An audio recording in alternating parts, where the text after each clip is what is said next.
the mission and vision of the American Islamic College, to me, pretty much now synonymous with the work. I believe in the transformative power of education, and not just education that is informative, but in education that is transformative, education that really changes how we live. But I think that the Muslims of America need a place that they can come as a Muslim space. This is their space. It belongs to them.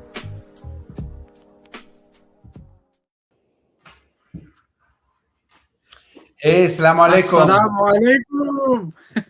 Assalamu alaikum. All right, we have a great blessing tonight in welcoming our brother Azhar Abu Zaid to join us tonight, and so Mahan, you've known Azhar longer than I have, but I've been, the time that I have known him, I feel very blessed, and so May God bless you. In Arabic we have this proverb, al jar qabla dar, the neighbor is more important than the house, wal rafiq qabla tariq, and the companion is more important than the road. And I feel particularly blessed to have both you and Mahan as my companions tonight. This is alhamdulillah. Well, the feeling is more than mutual. It's an honor for me. It's not like you invited me on. I invited myself onto your I love what you guys did last year, and I remember mentioning to both of you, I think at the college, I said, man, my feelings were hurt that you didn't invite me on. And then I saw you were doing it again this year, so I messaged you like, yeah, I'd love to come on the Ramadan sessions. I was myself thinking of doing something on the internet, and then I saw you guys are doing this, so I reached out. So thank you very much for inviting me on here. No, alhamdulillah. No, it's great. I actually remember you saying that from last year. And I thought of it every night. We need to invite Azhar. And then, I don't know why I didn't take the initiative. I said, maybe, he just said it in passing and he's not thinking of us. And No. how are we going to do this? So I was really delighted when you reached out. Yeah. I'm a big fan of both of you. So thank you for inviting me. Yeah. The story of Ramadan. Yeah, the story of Ramadan Unscripted, Azhar. Tell me. One day last year, before Ramadan, a month or two before Ramadan, Dr. Mahan came to a staff meeting, and he sat down on the couch and he had his hands up like this, like he always does when he's talking. And he said, I have a crazy idea. And it was, what if we do a podcast every night during Ramadan, and we just we really center the Qur'an and celebrate the Qur'an and do this. And I was crazy enough to say yes. And so we embarked upon this incredible journey last year, which became our Ramadan Unscripted and gave rise to these incredible mugs, Ramadan Unscripted mugs. We need to get you a mug. I gotta get one of those. And gave rise to so much. And so it was just the idea was that, we know that the month of Ramadan, before it was a month of fasting, was the month of the gifting of the Qur'an to humankind. And so we wanted to center the Qur'an, but we also wanted to do it in a way that allows people who, for whatever reason, may not be able to go out for Taraweeh, or for who don't resonate with that form of piety, or for whatever reason. We just wanted to do it in such a way that made the Qur'an accessible, and just for just regular people as we kind of roll our sleeves up and try to figure it out. And so we embarked upon this journey, and it was so good for me, really. It was just, I was hoping that we'd be able to do it again this year. And so thanks to Mahan for saying yes, and thanks to you for saying yes for tonight. So. Well, I mean, I'm one of those regular people you're talking about, so I feel very, very honored to be in your company. I put some time into prepping for what we need to talk about, but I'm just here, really as a fly on the wall, almost kind of like representing maybe some of your viewers and listeners, projecting some questions that they might be thinking about. In the presence of scholars like yourselves, I have to be very mindful of what I say. What do they say? in the company of the ulama, watch your tongue, right? And you're in the company of the awliya, watch your heart. So I'm in the company of both. Yeah. Astaghfirullah. This is, may God forgive us. This is unscripted, and we are letting ourselves go in a way, even somewhat uninhibited.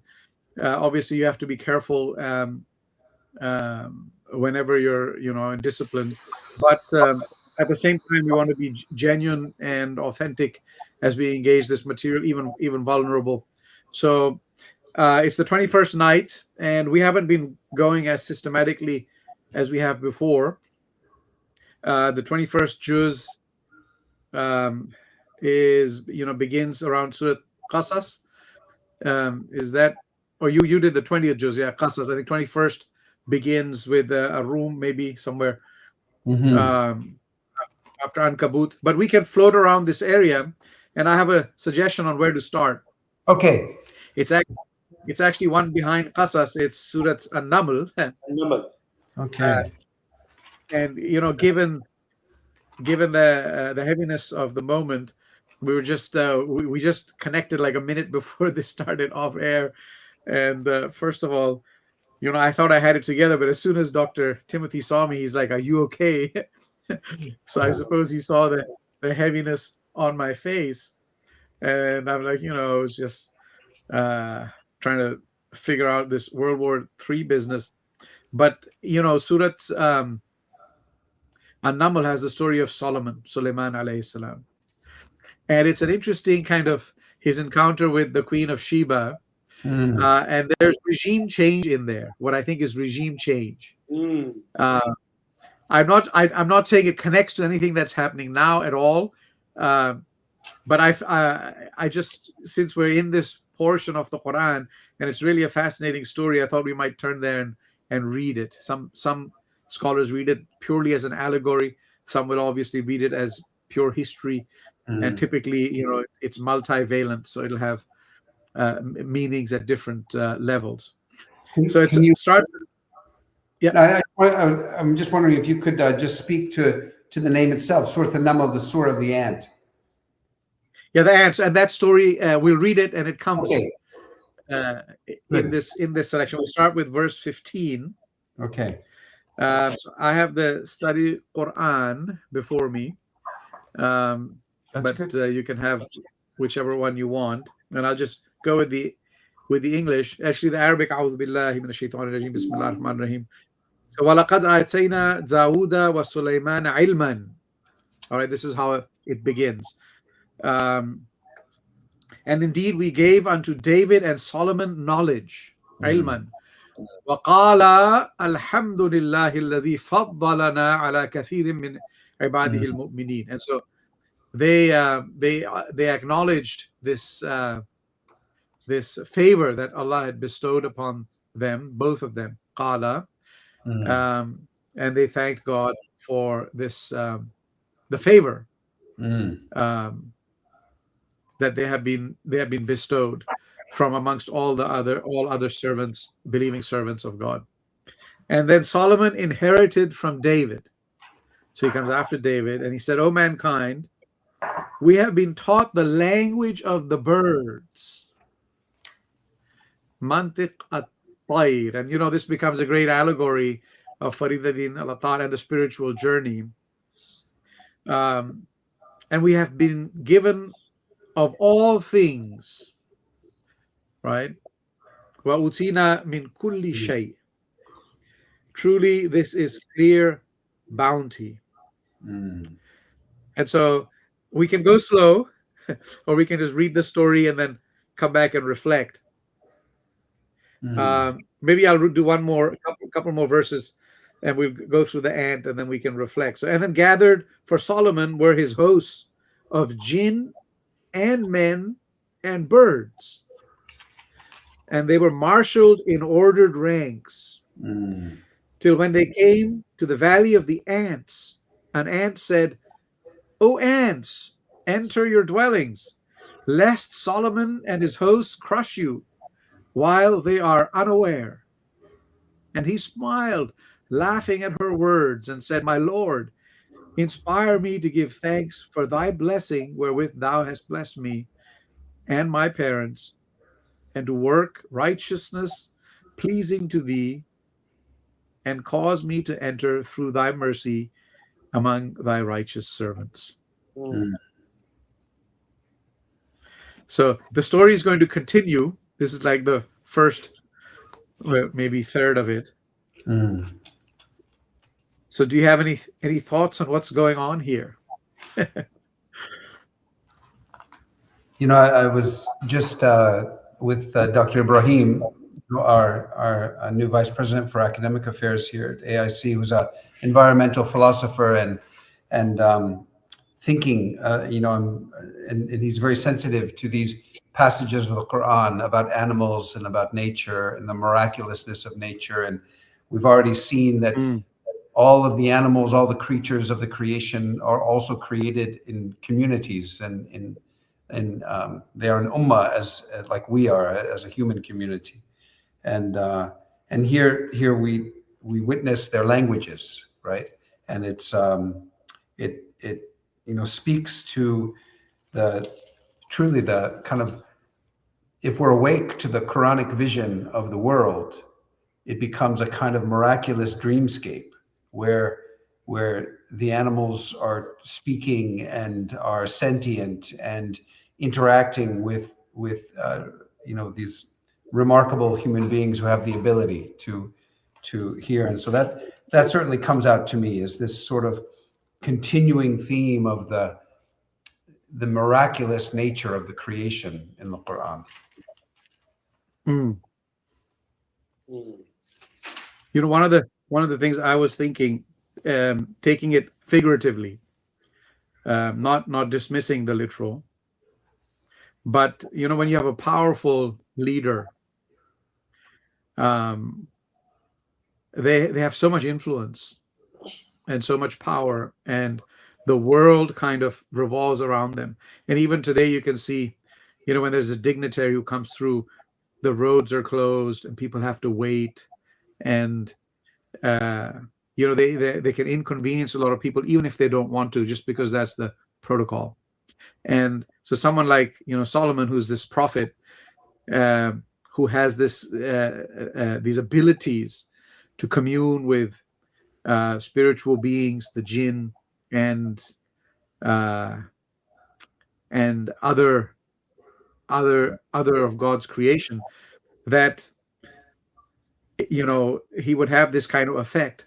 And it says enter, the ants says, "Oh ants, enter your dwellings, lest Solomon and his hosts crush you while they are unaware."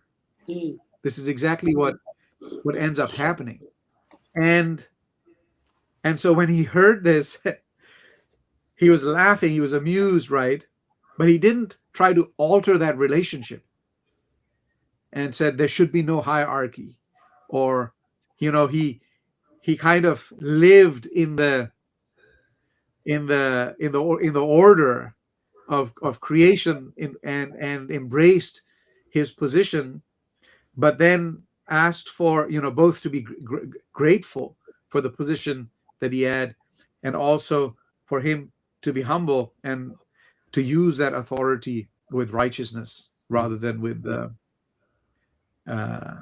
by oppressing others. So I'm almost seeing, you know, here hints of hierarchy, you know, when you have different hosts, even your army, right? When you're commanding, when you're in charge of people. And, you know, I've been to so many different places now. 90% of the game is human resources, personnel management, managing different kinds of, you know, and here this is kind of the climax. He's not just managing different people, he's managing different orders of being. And so it's just an interesting, I think, allegory of leadership and management, and recognition that the world works in hierarchies. And here, you know, for those who are on the bottom, they need to recognize that and somehow, you know, try not to get trampled without attributing ill to the person who has privilege, and the person in privilege has to recognize that there is great privilege and pray for gratitude and humility. I don't know, is that going too far? No, I mean, I want to just observe that, when I read this, one thing that I've always loved about the fact that, we have this story of Prophet Suleiman, King Solomon. He's also a king, and it's sort of like this very interesting thing to reflect on. Because I think right now, especially with the Epstein files and everybody's so talking about these horrible behaviors of the so-called elite. And there's even, throughout the Juz 20, right, we have the end of Surah An-Naml, we have Qasas, and then we have Ankabut. And one of the recurring themes is almost like a condemnation of some of these evil elites, whether it's the Pharaoh or the Pharaoh's inner circle, the Mala'ihi, and also Qarun. But it's like, in contrast, we have this example of a king who is a prophet. And so it's not that, being elite or being powerful is inherently evil. It's that the test of power can often corrupt.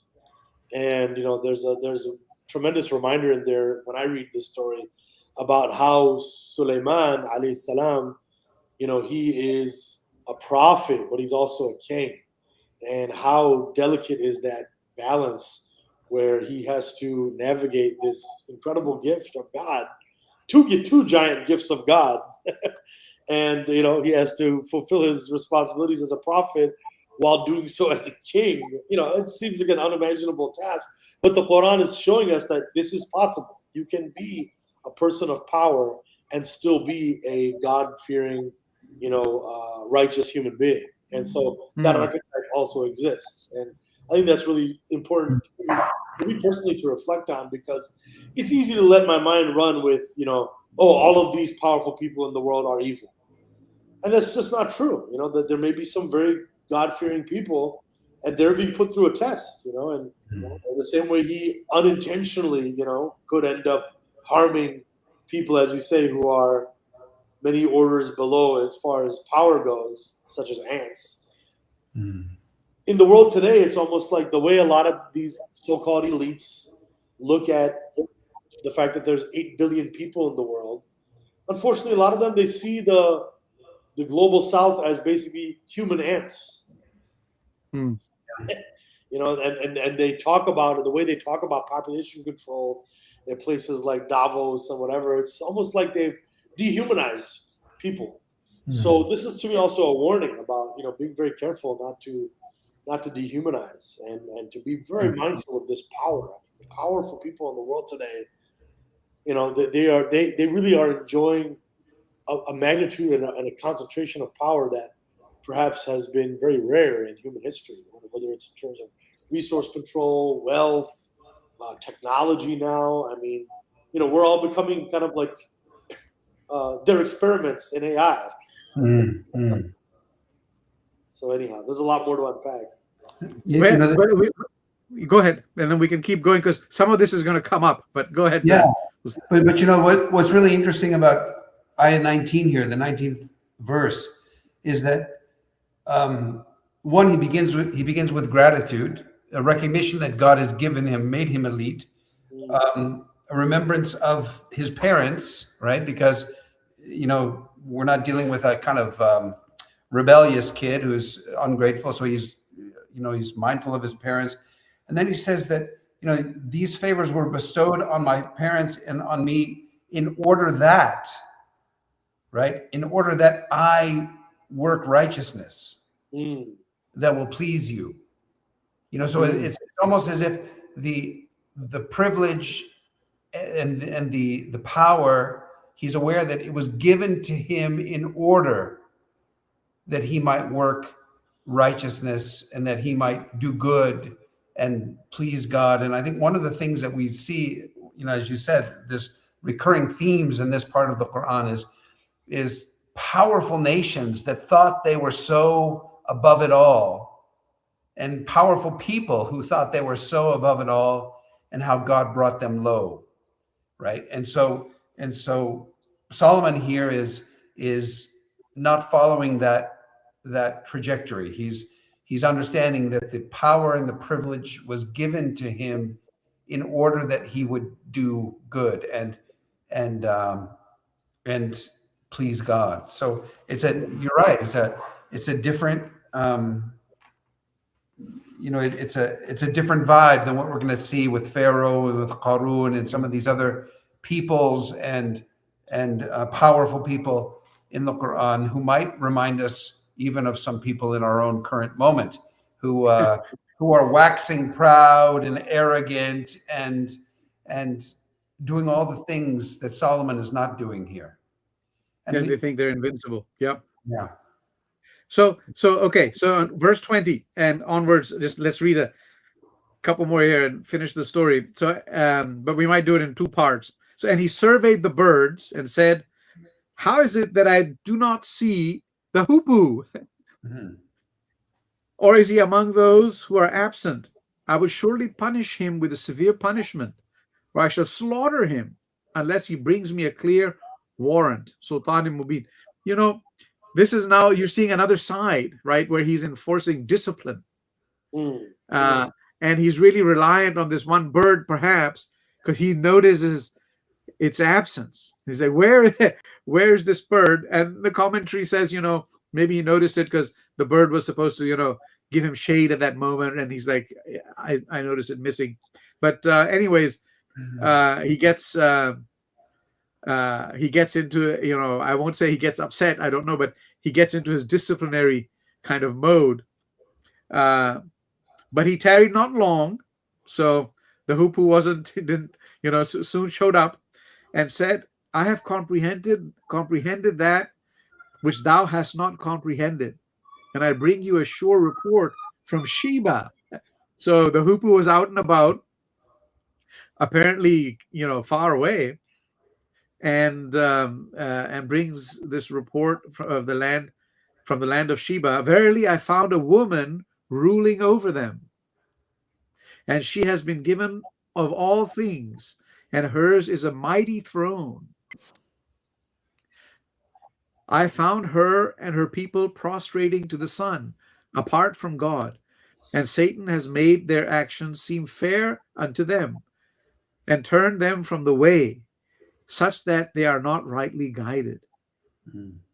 Will they not prostrate unto God, who brings forth what is hidden in the heavens and on earth, and who knows what you hide and what you disclose? God, there is no God but he, Lord of the mighty throne." Now look, isn't it beautiful that she has a mighty throne, but it's a throne that's earthly, and he has the mighty throne, but his is the throne that's celestial and heavenly. All right. So this is, what do you think here? Any comments? Something that stands out here, I know we're trying not to get too political, but this idea that they were doing something, and it seemed pleasing in their eyes. It seemed good to them what they were doing, and then this kind of highlights the fact that it's so often that when we're doing evil, we have found a way, like we've rationalized it, or we found a way that it seems good to us, right? We make it seem good to us, and so that our vicious behavior looks like virtue, and virtuous opposition to our behavior, we criminalize it, and it looks like vice, and this is kind of a way in which human beings kind of make, I guess, justify their behavior to themselves, and they somehow make it look.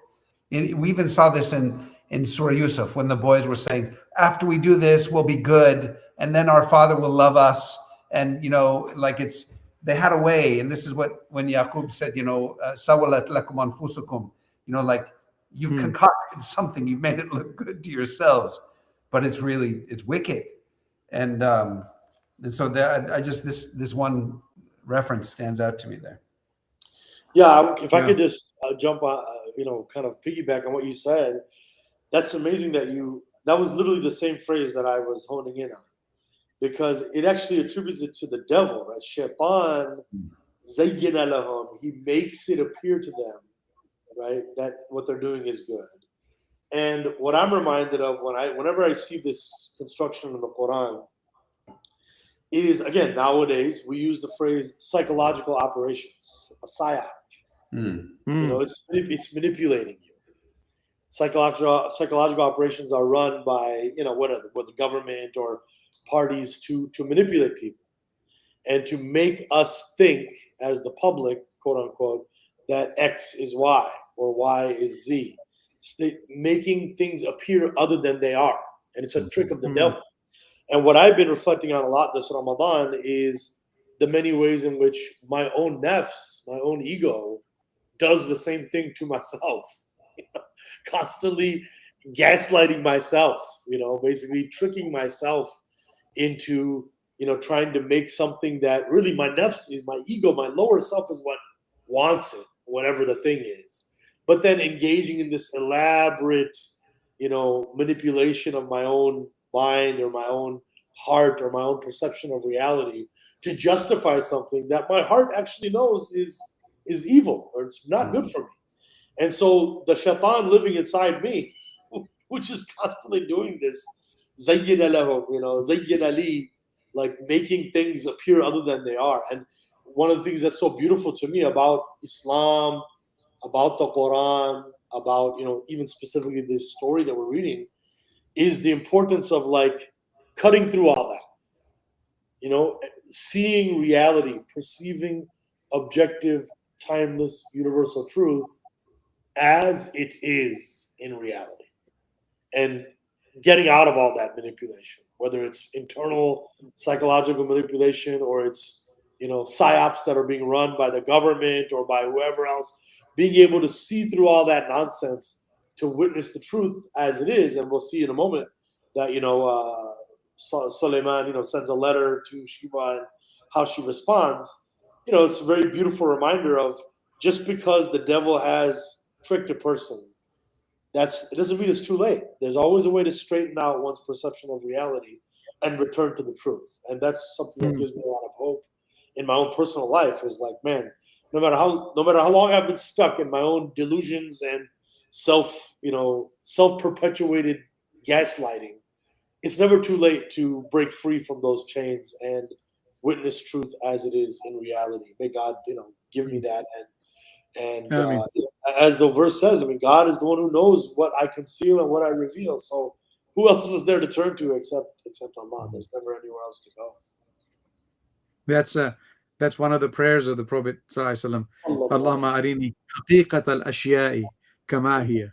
Like, show me the things, the reality as they are, because we often, they're obscure to us. And ittaku firasat al-mu'min fa innahu yanzuru bi nurillah.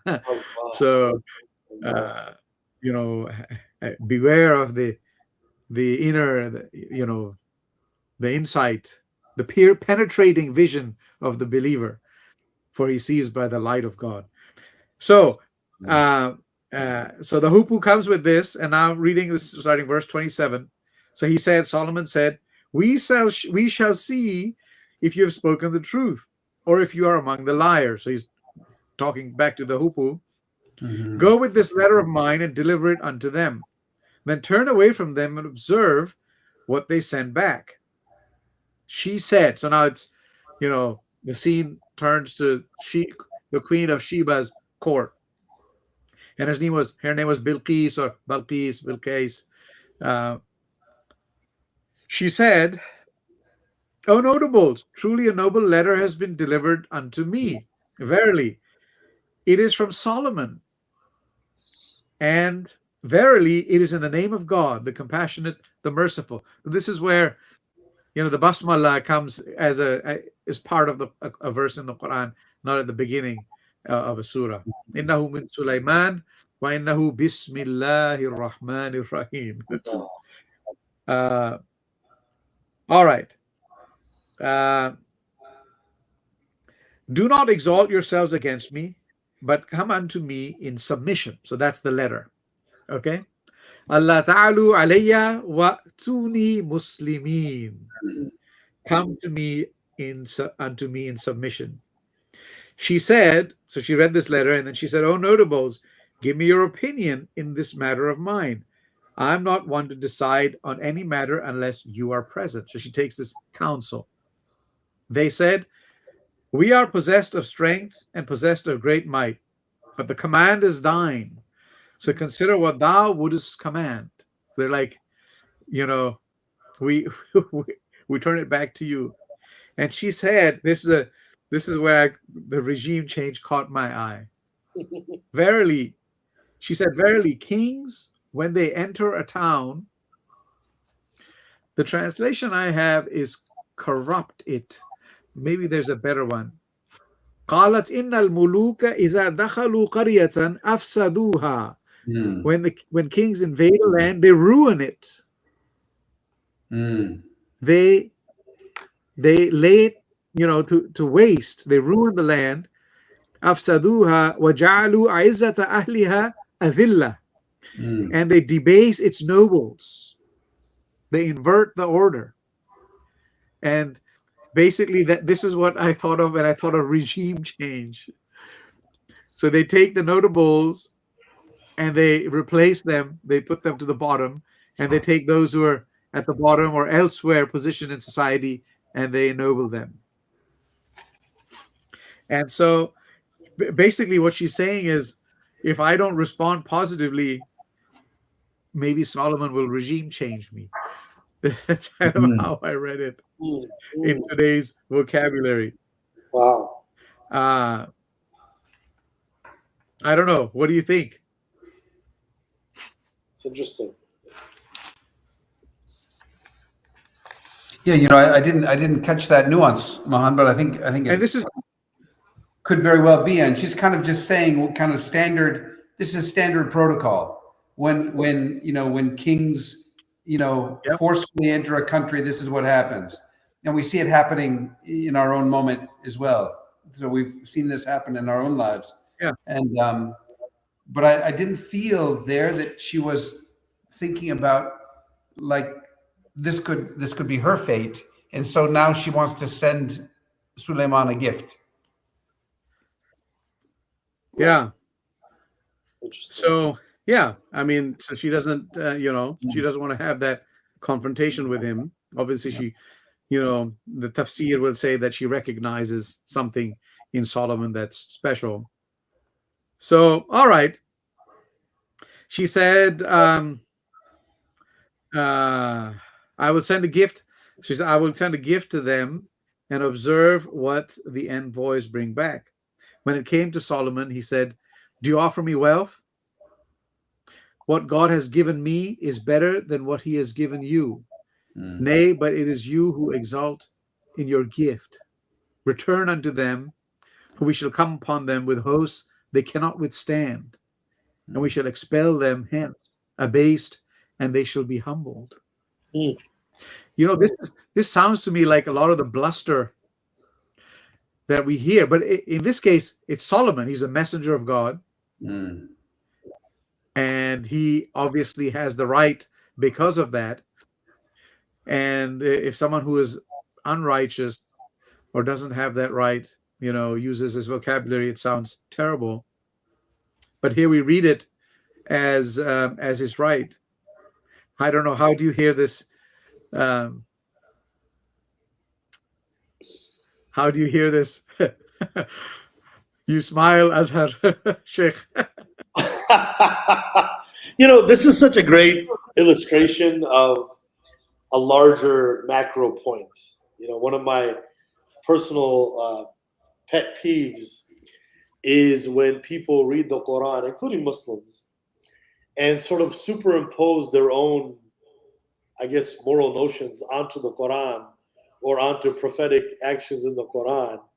And it's like somebody who would read this story and then try to make some judgment on Solomon or Prophet Suleiman for talking this way or for speaking this way. it's sort of like, it calls into question. It's analogous to people who become obsessed with like scientific miracles in the Quran. It's just like a weird idea to me, because it's like they haven't gotten their epistemology correct. They haven't yet figured out what is the basis of your perception of reality.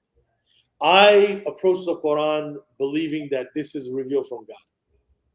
Therefore, with that assumption, with that starting point, the stories that are in the Quran, it's irrelevant whether they comport with my personal taste or preference or what I think is right or wrong. It's foolish, actually.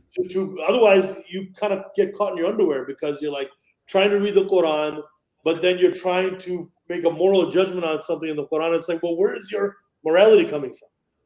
What is the basis of your moral judgment to pass criticism, let's say, of a prophet in the Quran? Like, what's the basis of your morality? Your feelings? 21st century woke culture? Where did it come from, right? So this is a tension for me that I think took me a long time to understand. That I kept having these conversations with people who would show a lot of interest in the Quran, but then they would always, well, I have some objection or I have something. It's like, well, you haven't approached the Quran with the requisite humility if you have objections to the Quran, because you have to really analyze what is the basis of your objection. Where are you getting your religion from, basically? So this reminds me of that, a story of Solomon speaking, bellicose rhetoric as a king about a queen, I'm not going to say a rival nation, but in a neighboring nation, where he has now sent her the call to respond to God. I will say this, one thing that caught my eye is the fact that Bilqis, the queen of Sheba, like the Pharaoh, the same word, mala. This word is so interesting to me in the Quran. It's like Fir'aun wa mala'ihi. The queen wa mala. She speaks to ya ayyuhal mala. Who are these mala, bro? Like, this is such a weird thing that they're just kind of hiding in plain sight throughout the Quran. And they are the elites. They're the people who are the confidants of the publicly known people, right? There's the publicly known people. And then it's like, yeah, but who's behind the scenes? Like, who's advising these people?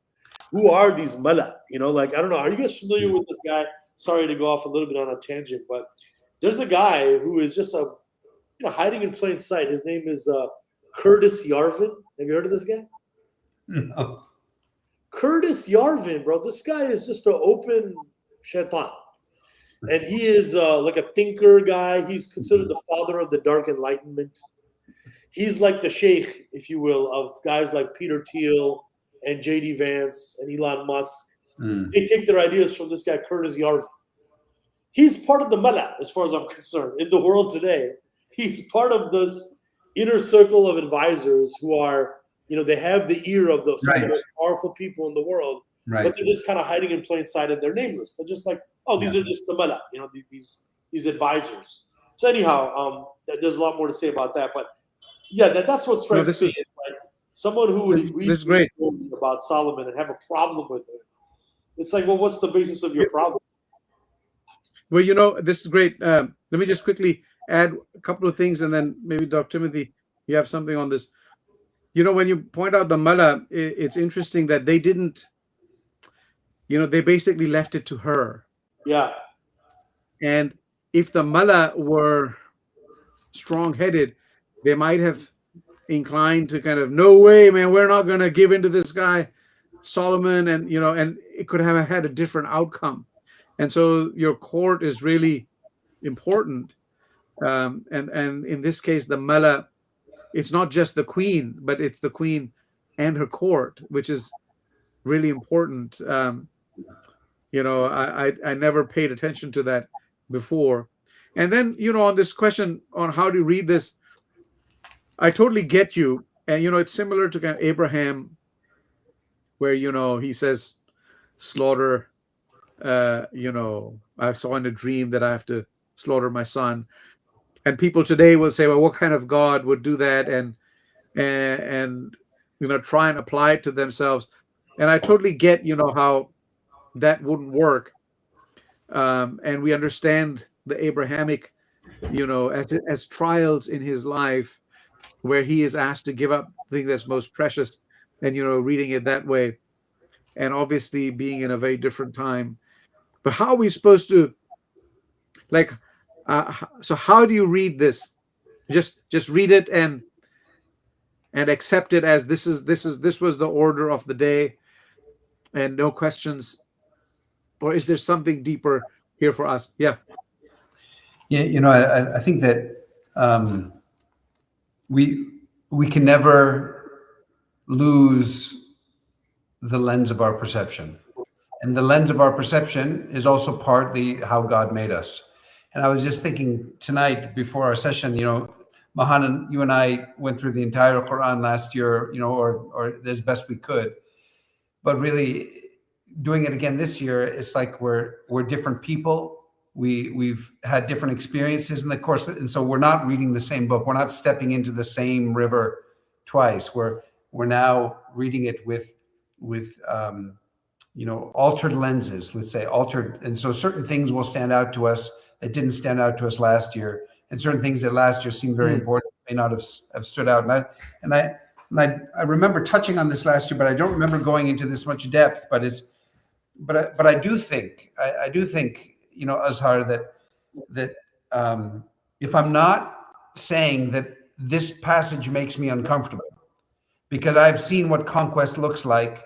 I've seen, like, the only conquest I know is brutal and depraved, and that it's the only conquest I've ever seen. And so I can't lie to myself and say, oh yeah, like I don't feel anything. I just accept this, because he's God's messenger. And so the idea of a prophet who's also a king, who's talking about invading another nation, right? I wouldn't be honest if I didn't say, yeah, that kind of makes me breathe deep and makes me a little uncomfortable, right? So, okay, so let's see where this goes, right? And in the same way, so I'm not walking away from the text. I'm actually honestly holding on to the text, and I'm aware of my emotional response to the text, but I want to see where this goes. In the same way, we were talking about Musa alayhi salam and his spirit guide, and how he watched his spirit guide kill a guy, just like out of the blue. Like, if that doesn't make you uncomfortable, like something's wrong. Okay, so like, yeah, that's uncomfortable. So what's okay? Let's see where this goes, right? And so here, and again, let me, he's coming again. Khidr is coming again, at least by one interpretation. Yeah, right. Okay. Yes. So he said, "Oh, notables." Go ahead. Did you want to read? Go ahead. Take us there. He said, "Oh, notables, which of you will bring me her throne before they come unto me in submission?" So obviously the Hupu was supposed to be sitting there and listening, and he heard the queen, that dialogue, and realized that she's going to come, and she sent the gift, so he's aware of this. So he knows she's coming, and he said, "Which of you will bring me her throne, the mighty throne?" Remember, Arsh al-Azim, before they come unto me in submission. And Ifrit among the jinn said, "I will bring it to thee before thou risest from thy place. Truly I have the strength for it, and I am trustworthy." The one who had knowledge of the book. What is it? Kitab, yeah. Knowledge, the one kitab, yes. Of the book. I will bring it to thee in the blink of an eye. Then and this, according to, I was reading earlier the tafsir, that one opinion is that was then again a Khidr who was present there. Then when he saw it before him, he said, "This is the bounty of my Lord to try me, whether I will give thanks or be ungrateful. And whosoever gives thanks, he gives thanks only for his own soul. And whosoever ungrateful, truly my Lord is self-sufficient, generous."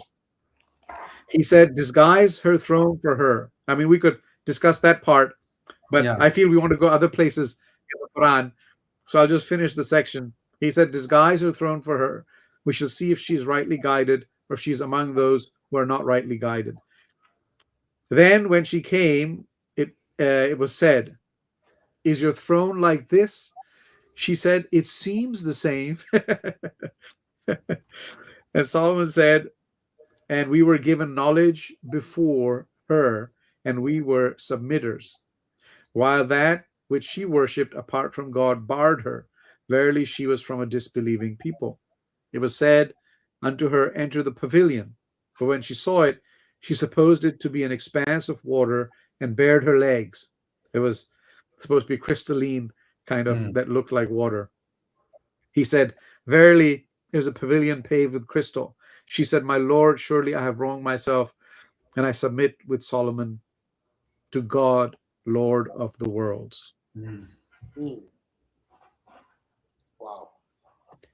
Unlike the Pharaoh who submitted to the Lord of Musa and Harun, because he basically at the last minute recognized that their Lord had prevailed. And so it wasn't really the Lord of the worlds, it was the Lord of Musa and Harun. But she recognized the Lord of the worlds. Can you comment on this word? Anyways, beautiful story. Go ahead. Which one? I said, can you comment on the word ifrit? What are these ifrit? Yeah, I can read about this. Yeah. You know, Ifrit. Ifrit. Go ahead. What do you have there? No, go ahead. I'll find my my tafsir here. I saw it mentioned. So Sorry. yeah. So this Right, is here. this is an Ifrit from among the jinn. So this is a subcategory of jinn, right? Which is believed Quranically to be a race of beings that are not visible to us typically, are created out of fire, as the Quran says, whereas we're created out of clay. But they are like human beings. They have freedom of choice, and it's believed that the jinn also, that there are peoples among the jinn who are Muslims and who also belong to different religious tribes. So they are religiously diverse in the same way that we are, and they are also free. So they're naughty jinn and they're good jinn, and it's also believed that. Yeah, go ahead. And so an ifrit, I don't know about this particular. Maybe Mahan has some Here. information there. Yeah, I've got the commentary. It says an afrit is a kind. This is from the Study Quran. Study Quran, my favorite go-to reference. An ifrit is a kind of jinn that is either a giant, in one account described as big as a mountain, or a mischievously clever jinn. Others say that an ifrit is a man who is foul and bold. These are all different, like Tabari, Qurtubi, Razi. Al-Qurtubi mentions a hadith according to which the Prophet overpowers an ifrit that had come to disrupt his prayer. This hadith supports the idea that an ifrit is a kind of mischievous jinn. And then it goes below, the one who had knowledge was a man whose name is usually given as Asif ibn Barkhia, who knew a secret name of God that when invoked caused one's supplication to be answered. It is reported that Ibn Masud said that the man was Khidr. Wow. So, wow, very interesting. Yeah. So there's a lot of occult, not in a negative sense, but in the unseen, powers and realms of the unseen, and some interaction with that. We don't really, how do we think about our own interaction with that world today? Like, do we think about this? Do you think about it? I know growing up in Pakistan, there was always like talk about jinns and in different kinds of ways, but we really don't think. I don't know. Go ahead, Azhar. I mean, I think about it all the time. If I'm being honest, I don't want to say I'm obsessed with this idea, but I have my own personal beliefs, and sometimes certain personally held beliefs, if you say them out loud, can make you sound crazy. If you say them in polite company. So you can tell us after the call, after the podcast is done. No, people already think I'm crazy. I'm a comedian, so I don't mind sharing them publicly. But I'll say this, with a disclaimer, which is, this is just a theory, or it's just, I would say, maybe a reflection. And the theory is that the Qur'an is very clear that the Satan, Iblis, is a jinn, right? I know there's a very minority view about this fallen angel business, but let's put that aside. He is a jinn, okay? And he's an enemy of the human being. So it's easy to forget. Like, a lot of people think of the devil, they think, oh, the devil is the enemy of God. The devil is not the enemy of God. The devil is the enemy of the human being. That's right. So then I started thinking, like, what is this jinn? You said, Dr. Giannotti, a moment ago, it's this species God created from fire, from smokeless fire, actually. They have free will. They have intelligence. They like free will. Therefore, some of them are good, some of them are evil. And the reflection I have is like, what would you describe as smokeless fire? Electricity. So my theory is that, what if the devil, Iblis, has been playing a very long game as our enemy, the enemy of the human being? And if you trace the history of electricity and the ways in which it has become fundamentally more and more anti-human. And by the way, these AI guys, they're basically anti-human. I mean, they're interested in, transhumanism, post-humanism, uploading your consciousness to the cloud, put a chip in your brain. They are already basically demonstrably anti-human. And that syncs very perfectly with the satanic agenda of waging war on the species called Bani Adam, the children of Adam. So I'm very skeptical of the motives of a lot of these tech, they call them futurists and transhumanists. And they use fancy terminology to describe themselves. But if you read between the lines, it's like, bro, these people have declared war on the human species. So I'm very skeptical of a lot of this AI stuff. Feels to me like it is a long game of Satan to continue to wage war on our species. And I know people make the counter argument, which is, oh, these are just technologies, and technologies are neutral. They can be used for good versus evil. But I don't really believe that. Any invention has within it certain assumptions that must also be true and must also exist. Certain conditions must exist for any technology to therefore exist. And the world and the way in which, the direction in which it's going right now, I don't know. It feels very anti-human. And by the way, Sam Altman, the founder of OpenAI, has said as much in an interview. He once said, like, yeah, I think it's probably going to end up resulting in the end of the species, the human species, but some great companies will be built along the way. You're right. I think it's I'm still trying to think. I mean, I'm thinking now of there's a big conversation to have here, right? And I'm thinking of even the kind of the prehistory of Frank Herbert's novel Dune, and this whole idea that at some point human beings have to stage a revolution against technology itself and against the dependence upon technology. But the larger idea of the unseen world being a densely populated space, yes, to me, as a child, that was a kind of a scary idea. But now it's something I just take for granted. I take for granted that we live in a space where we can only hear certain levels of sound. We can only see certain kinds of light, although we know other kinds of light, are present. And with regard to other creatures and other beings, we know that dogs, for example, have a different range of hearing. They can hear things that we can't hear, and so so I'm comfortable with that. I'm comfortable with this idea. I'm living in a universe which I can only partly perceive, and I'm living in a space. And so the idea that that unseen space has benevolent and malevolent forces that are at work, and even our space has forces that are benevolent and malevolent, and we're not always able to recognize. We're often, things appear to us to be beautiful that are terrible for us. And the Quran even says, it's quite possible that you love things that are bad for you and that you hate things that are good for you. And I think that there's a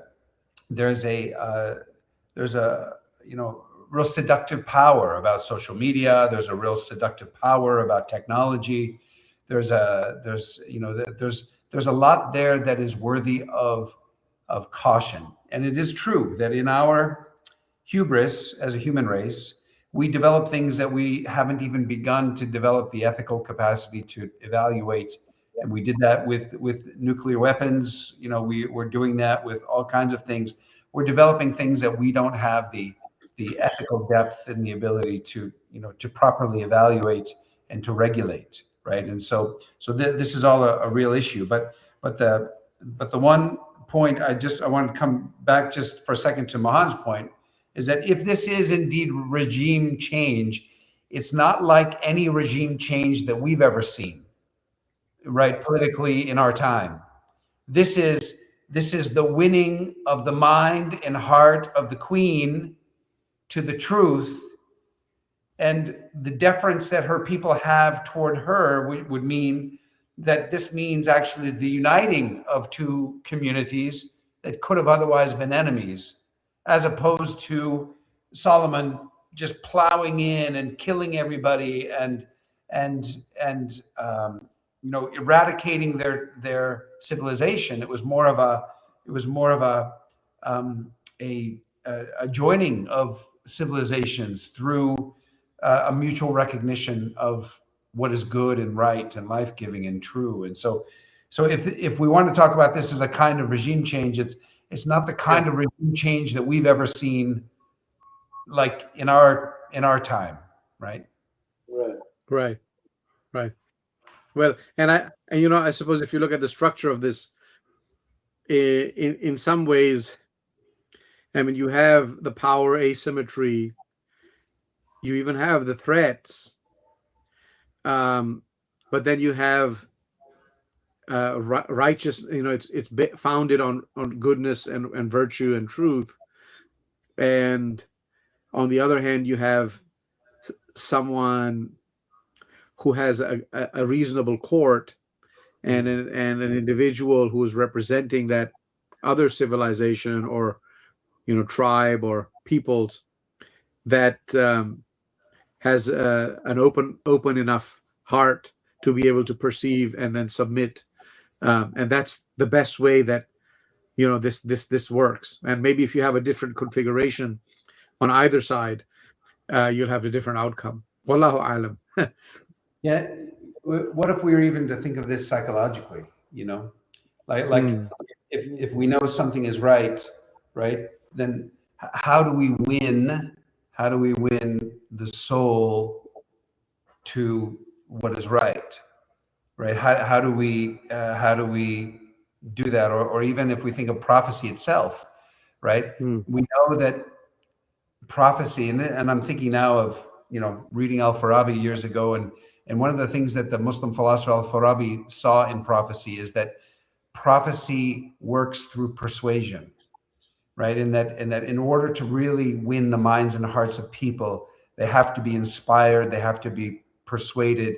And this is why a prophet comes to them in their own language, using symbols that are from their own culture, and makes it compelling for them through language and through symbolism and through character, even to win them to the truth, to the light, to what is good.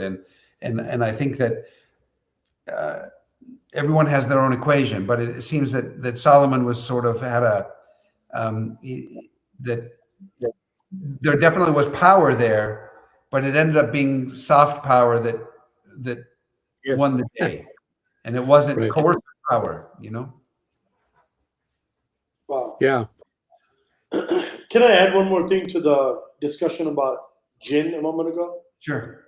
Because you were saying about, how do you think about that in a modern context where there's on the one, it's a bit of a schizophrenic culture that we live in, because on the one hand, there is this common perception that like, we're a scientific people.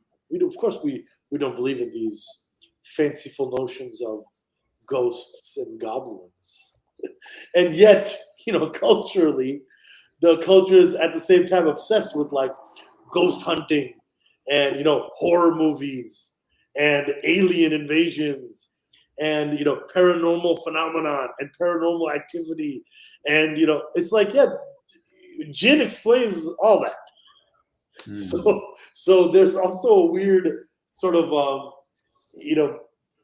skepticism almost that a lot of people will have about the existence of jinn. On the one hand, their rational mind almost wants to deny it because they want to embrace this notion that we are scientific people and we only believe in material science. Yet on the other hand, clearly most people in the world today, their hearts, maybe almost in contradiction to their discursive mind or their intellect, but their hearts know that there is something else going on beyond just what the eye can see. Right. And one might simply point to that heartfelt reality as itself proof that there are other dimensions at play, and there are other beings that co-inhabit this physical space with us. And what role and what influence they have on us, varies from person to person. Right. No, I think that's well said, and I think that one thing, though, that the scientific community would say is that we know through science that what we know is just like the beginning, right? It's just the beginning. And so I think that for us to be so arrogant as to say that what we can demonstrate scientifically is all that we believe in, Right. but for us to be able to say humbly that there are certain things that we can verify scientifically, and Imam Ghazali even 1,000 years ago would say that if you have demonstrative science and it contradicts your reading of the Qur'an, some way of reading the Qur'an, it doesn't mean that the Qur'an is wrong, and it doesn't mean that the science is wrong.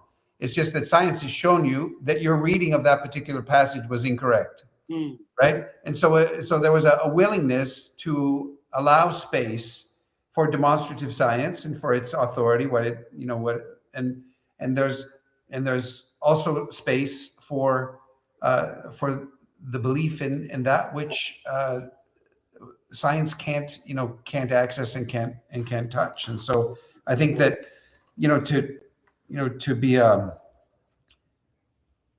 an intellectually awake contemporary human being, right, is not to deny either, but to be humble in the way we make truth claims. And so I think, but yeah, so I'm absolutely comfortable with the idea that the world in which this conversation is happening is a world that is densely populated, both what we can see and what we cannot see, and none of those things, whether it's aliens or whether it's other things that come out, like none of that really, as a result, none of that can really rock my boat, because I'm totally open to it. Right. I'm totally, whatever the reality is, it's not going to change my belief in God. It's not going to change my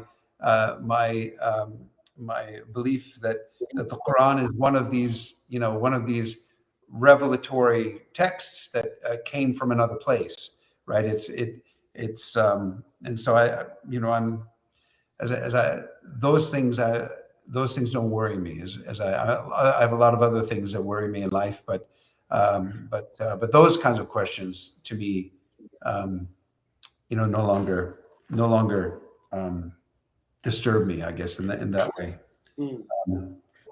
So we are mindful of the time. Yes. We have one question in the chat, where it says, the one who had knowledge of the book said, I will bring it to thee in the blink of an eye. So there's a question in the chat.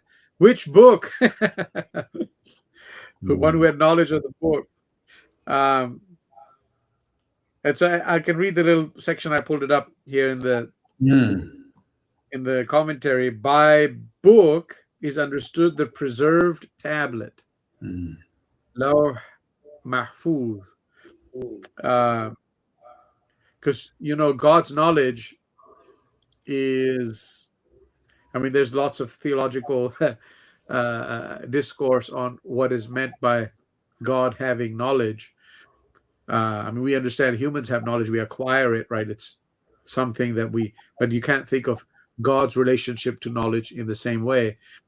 And then what does it mean for God to speak? So these are all deeply vexing theological questions that push the limits of cognition and comprehension. But there's a sense the Qur'an itself talks about a preserved tablet where the scripts are written, and the Qur'an is part of that. It's from that. But there are other, like the Torah was from that, and other revelations are from that. And so apparently this person would have knowledge of that preserved tablet, not comprehensive, but a portion of it sufficient to be able to have this power of being able to bring it in the blink of an eye. The other, it also says, it's very brief, by the book is understood this preserved tablet, the books of the prophets, or a book particular to Solomon. The what this book could be is not specified. That's and when we're talking about such things, we're talking about realities that are outside of time, that are outside of place, that are immaterial. And so the very fact that we would call this, or that the Quran calls it, a preserved tablet, right, for which if all the oceans were ink and all the trees pens, right, it would not suffice to write, like all that's there. So we're talking about otherworldly realities, right? And so it's just that in our materialistic way of thinking, like the word book represents, I guess, it represents something of what that immaterial reality, which is, in the presence of God, is, right? And so we're talking about things. Imam Ghazali says too that even when we're using the terms like angels, and like we're talking about realities that people have no language for, have no mental categories for. And so we're using these words as placeholders that point to things that are outside of time and outside of our experience and outside of our, our material way of thinking. And so, again, the preserved tablet, like, I'm sure it's not a book in the way that we're holding books today. But whatever it is, right? We believe that it's the source of all revelation. It's not an iPad. Right. Okay, there you go. And but I think that there is a mystery of all of this. And even then, we have to remember that the Quran isn't giving us, like, the Quran is going to be zooming in, and this passage even tonight that we were reading for tonight, we're zooming into the people of Ad and Thamud, the peoples that we don't know very much about historically. We're zooming into Solomon and Abraham and Ibrahim and Shu'aib and Lut, and like we're zooming into their lives just for moments, just for glimpses, and the Quran's intention here, and God knows best, but is not so much to give us a history lesson that this happened and then this happened and then this happened.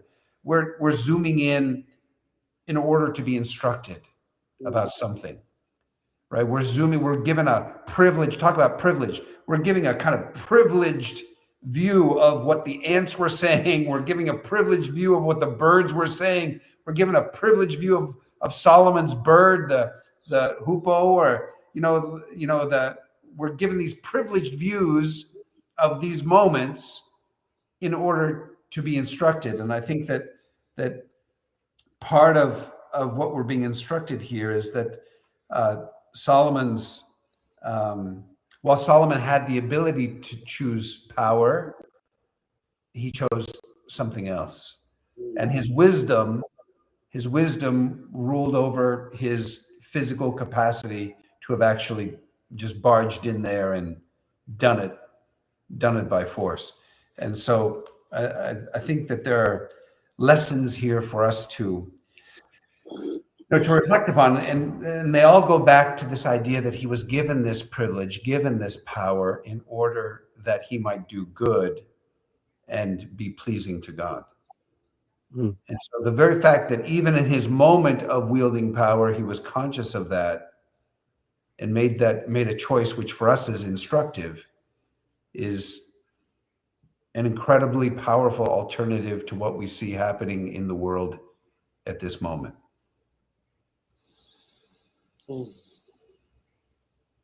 Jazakallahu khairan.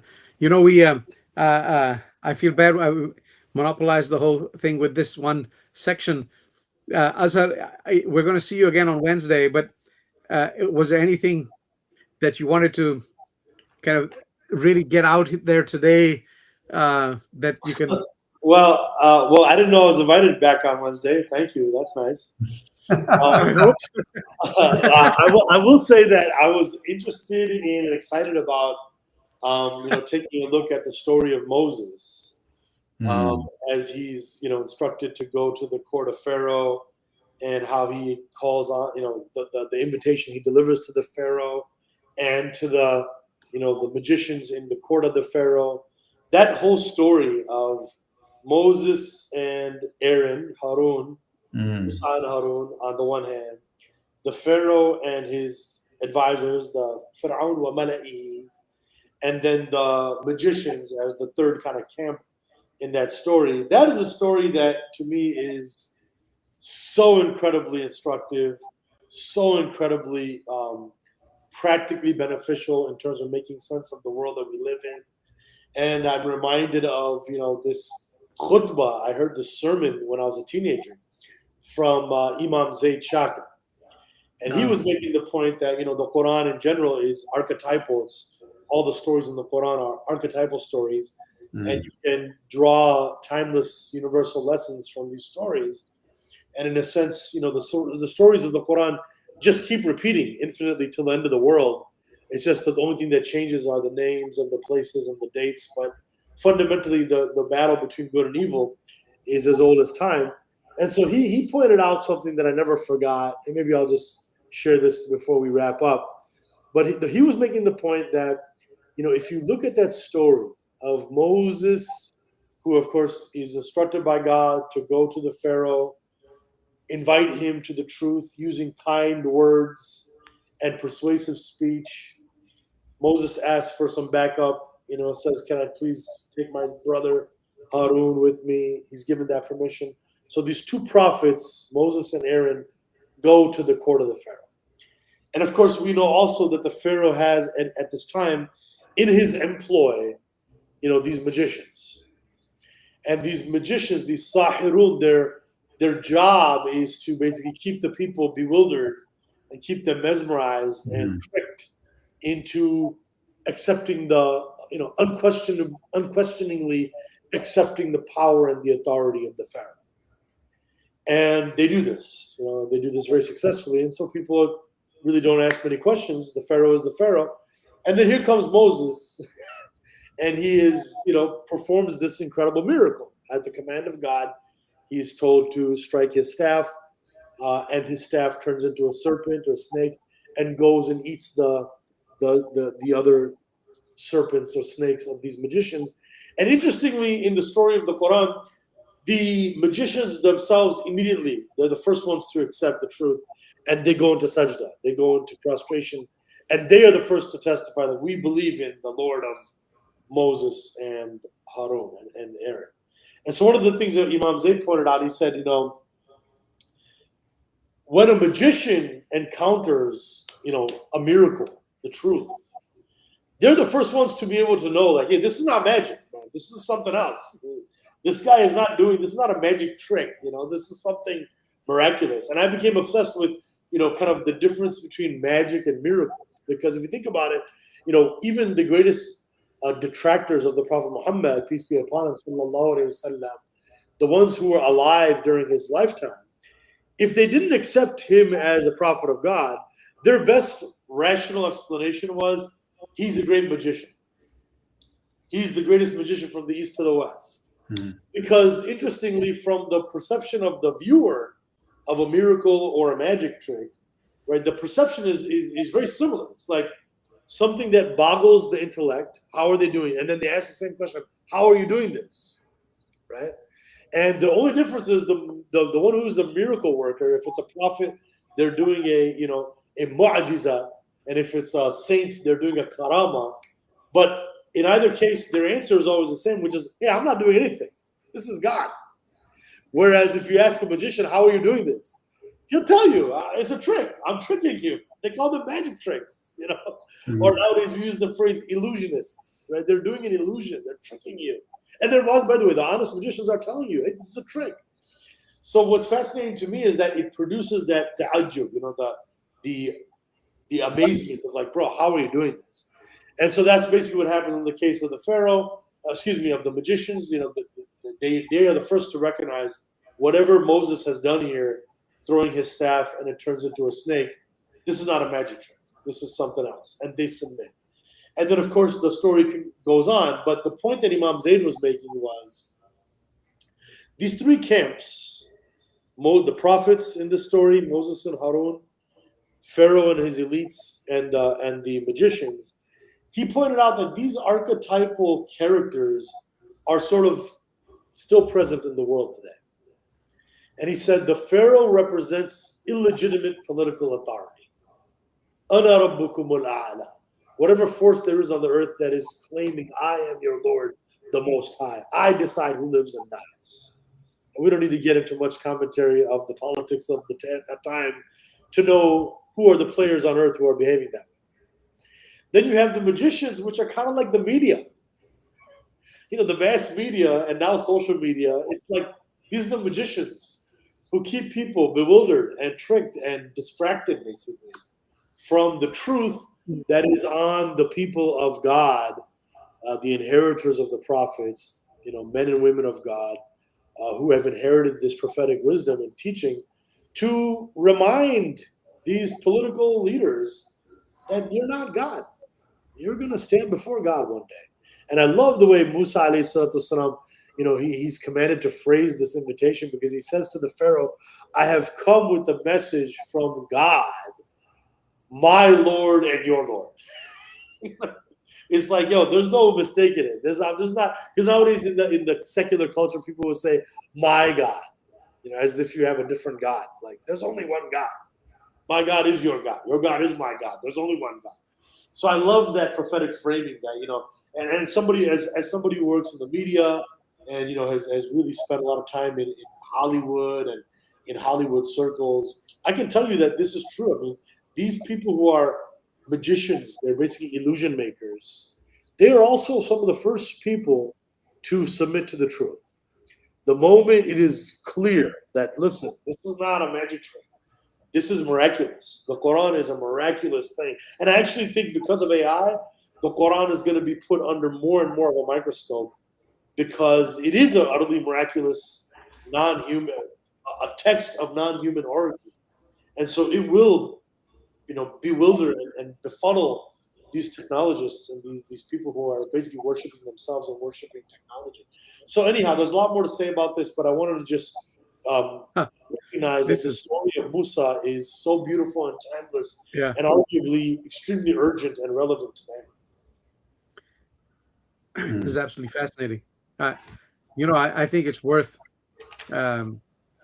going deep and reading a story like we did today, and unpacking its various dimensions and relevance for us. So I look forward to this on Wednesday. Of course, you're invited to start. The first one I invited myself. Now you've invited me. So no, absolutely, because we didn't get a chance to. We want to hear from you, and you can frame us and lead us through that. And then if we have time, maybe, because I think this is all in the story of Moses appears in different parts of the Quran, but Qasas has its own. It brings this part to life. So we look forward to, even though it's still going to be in the 20th juz, but we're right there about the end of the first third. That's good with me. How does that sound, Dr. Timothy? No, it sounds wonderful. And I was just wondering if we could end with something for the hearts. I mean, we've been kind of intellectual. We've been talking about jinn and UFOs and electricity, and it's all good. It's all good. But I was just wondering if I could just close maybe with one verse, which really, when I first read it, it just hit my heart so powerfully. And it's, we're all a walking chiaroscuro of good and bad, right? We've all eaten that apple a million times, and so it doesn't matter whose fault the fall was, because we've all eaten that apple, and we've all, we all struggle with our own darkness and with our own shortcomings. But there's a beautiful verse here in the Surah of the Spider, Surah Al-Ankabut, and this is the ayah number 7. And I'll just read the English because time is short. But those who believe and work righteous deeds or do beautiful things, right, wholesome things, from them shall we blot out all evil that is within them. So the Quran isn't denying that even the people who do good are also people who do bad, right? So we shall blot out all the evil within them, and we shall reward them according to the very best of what they have done. So that means for those who are struggling to be righteous, struggling to be good, even though we're doing its opposite, but there's a promise here that God is going to judge us according to the very best of what we have done and just wipe everything else away. Like when I first read this, I guess I realized there was hope for me. but I also, it just, like, what an incredible statement of God's love and God's benevolence, that, look, I'm going to judge you according to the very best of what you have done, and everything else I'm just going to wipe away. What a promise. Huh? Beautiful. Thank you for taking us there. And I think that's the fitting. We normally do Surah Al-Asr, but let's just sit with this. Sit with this. May Allah bless you. Really glad to have you, Azhar Bhai. And thank you so much for having me. I think we would be remiss also if we didn't remind ourselves and whoever is listening that the last 10 days are now upon us. That's right. Yes. And it's a beautiful reminder from Dr. Giannotti about how merciful God is, because we went from the days of mercy to the days of forgiveness, and now the days of the emancipation from the fires of hell. May God have mercy on us during this beautiful Amen. Amen. Amen. Yeah, thank you both, and thanks to everyone who is with us live or is with us in outside of time and outside of place. But we're grateful for your companionship. I'm grateful for your companionship, and I look forward to continuing the conversation, inshallah. God bless you all. Okay. Assalamu alaikum wa rahmatullah.